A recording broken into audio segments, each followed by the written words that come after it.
هتبقى من يهود الدفعه ما تقلقش. طلاب الجامعات اخواتي وحبايب قلبي، ركز بقى معايا في الكلمتين دول عشان انا بجيب لك من النهايه. عمر احمد قال لك ايه؟ 4 اشخاص جوه الجامعه لو ليك علاقه بيهم هيسهلوا عليك كتير، هتبقى كينج والله طول ال4 سنين بتوعك. اول واحد فرد الامن.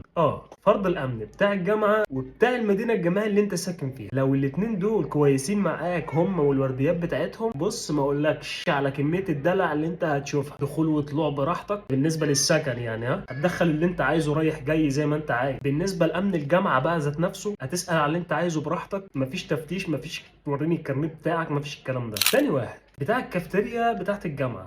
لو عارفك انت هتبقى عمده، انت هتبقى شيخ الجامعه هناك. ترابيزتك يا باشا، القهوه بتاعتك براحتك، تخش بقى صاحبي معلش القهوه بتاعته ظبط لنا ترابيزه انا والجماعه بس بره، عايزين بقى قعده كويسه والكلام ده. عينيا يابا، هتتصيد فيما معناها يعني. البن بتاعك هيبقى من البن الخصوصي بتاعه هو، بص كانه مضيفك في صاله بيتهم كده بالظبط. تالت واحد بتاع سنه رابعه. بص البني ادم ده ليه فيديو لوحده خاص، عارف ده زي ما بقول لك كده ايه السوابق بتاعت الكليه، فده لو انت على علاقه بيه او صاحبك بص انت هتعيش ملك. عارف بقى الواد المدقدق اللي هو عارف كل حاجه، ده في المحافظه المغترب انت فيها، في الكليه، في اي حوار بره يسد معاك خناقه بتاع فاهم، هيبقى ليك ظهر فيما معناها يعني. الشخص الرابع بقى عمر احمد قال لك ايه؟ قال لك معيد الماده. معيد الماده لو اتصاحبت عليه او عرفته ليك علاقه بيه شخصيه، خلاص مبروك عليك الاوائل، هتبقى من يهود الدفعه ما تقلقش. اللي هو مش بيذاكر خالص وفي الاخر هينجح، مش لازم تمشيها طبله يعني ولا صحبه مصلحه، فمشيها بالحب كده وخلي الناس زمايلك واصحابك كده، وخليك واد مدقدق وحرك في الكليه. الكلام ده ينطبق على الرجاله يا جماعه، الفيديو ده مش للبنات خالص يعني، انسي اي حاجه انا قلتها. في شخص خامس بقى بس انا هسيبك انت تقوله لي، لو تعرفوا اكتبوا لي في الكومنتات. لو محتاج اي حاجه بقى ابعت لي على الانستا، ولو نفسك تشوف اي فكره فيديو نعملها لك مفيش اي مشكله، لو عجبتني يعني خش اكتبها لي في الكومنتات او ابعتها لي على الانستا، يعني برد على كله والله. بالتوفيق لكم جميعا باذن الله، اشوفكم في فيديو جديد.